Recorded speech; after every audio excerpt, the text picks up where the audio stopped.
As operações da Anonymous visam trazer voz aos oprimidos e justiça àqueles que sofreram opressões de regimes fascistas e autoritários. Todas as operações são feitas com embasamento lógico e social, sendo que as bases são as investigações, análises e preparações para cada alvo. Antes dos colonizadores chegarem às Américas, o continente era habitado por mais de 57 milhões de indígenas, segundo as estimativas do geógrafo norte-americano William D. Nevin. Mais de 500 anos se passaram. Enquanto a população total do continente americano saltou para mais de 1 bilhão de habitantes, a população de indígenas diminuiu para menos de 45 milhões, conforme revelou o último levantamento populacional da Comissão Econômica para a América Latina e o Caribe, a CEPAL, feito em 2014. Existem mais de 250 povos indígenas no Brasil. Chamam-se de ameríndios todos os povos indígenas da América do Sul, Norte e Central. E o que essas populações possuem em comum, além da originalidade em seus países, é também a imposição da colonização em suas histórias. Todo o impacto violento e exploratório que perpetua uma cultura de apagamento e desumanização desses povos persiste durante toda a história.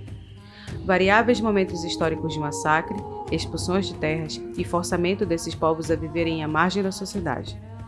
Apesar dessas atrocidades acontecerem diariamente, os meios de comunicação hegemônicos não tratam de reportar o terror vivido pelas populações indígenas, exceto quando há manifestações evidentes desses grupos em áreas urbanas contra medidas do governo federal, como foi o recente caso da PL 490 de 2007, que atribuía a responsabilidade para a Câmara no que diz respeito à demarcação de terras indígenas. A Comissão de Constituição e Justiça passou por cima da Constituição de não consultar comunidades indígenas conforme preza a Convenção 169 da OIT, a Organização Internacional do Trabalho.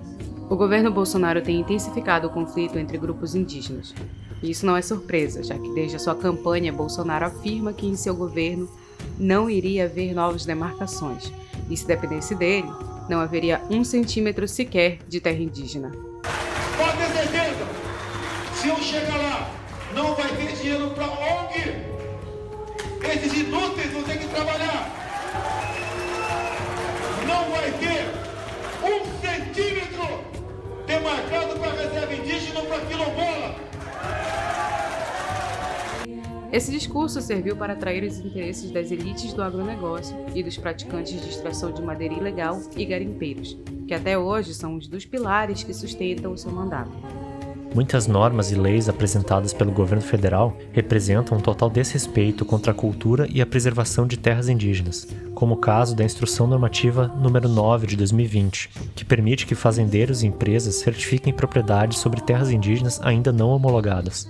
Há outros projetos de lei, como o número 191 de 2020, que está em tramitação no Congresso, que visa regulamentar a exploração de recursos em terras indígenas, com o objetivo de convencer os próprios habitantes dessas terras a se envolverem nessa atividade econômica predatória. Um desses projetos vem chamando a atenção nas plataformas de mídia alternativa indígena, que é a PL 490 de 2007, o qual diversas tribos indígenas são contra. Mas qual a reivindicação dos povos indígenas e qual mudança a PL 490 trará, caso aprovada? A grande resistência dos indígenas é contra o marco temporal previsto na PL 490. A PL defendida por ruralistas impõe que o processo de demarcação seja restrito a terras já ocupadas pelos povos tradicionais em 5 de outubro de 1988, data de decreto da Constituição. A problemática em volta de tal decreto é a exigência específica sobre a data. Muitos povos indígenas não estavam sobre suas terras na data exata, por motivos diversos. Durante a ditadura militar, muitas tribos foram transferidas de suas regiões sob ameaças, além da prática de mobilidade de imigração, onde povos transitam entre áreas. Povos indígenas têm denunciado o fim da demarcação de terras, o desapossamento e prática de atividades predatórias dentro das terras demarcadas. A PL 490, de autoria do ex-deputado federal do Mato Grosso, Homero Pereira, do PSD, falecido em 2013, tem a intenção de prejudicar o direito dos povos indígenas.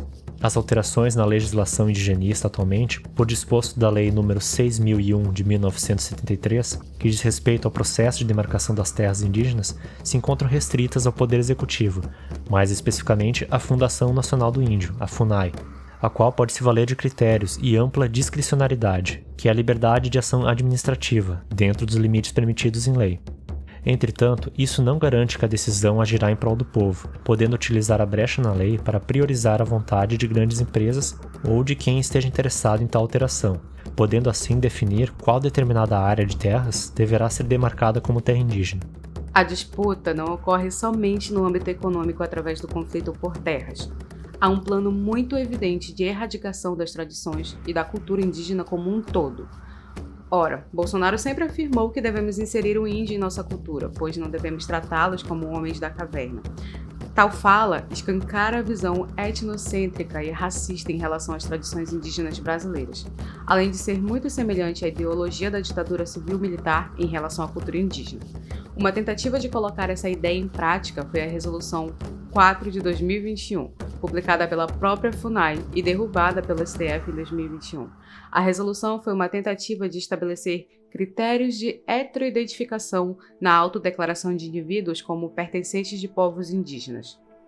Além de querer apagar a identidade e o reconhecimento de pessoas como indígenas, a resolução iria dificultar o acesso dessas pessoas a políticas públicas e ao próprio programa de vacinação contra a Covid-19, sendo que a população indígena é a que mais sofre com a pandemia no Brasil.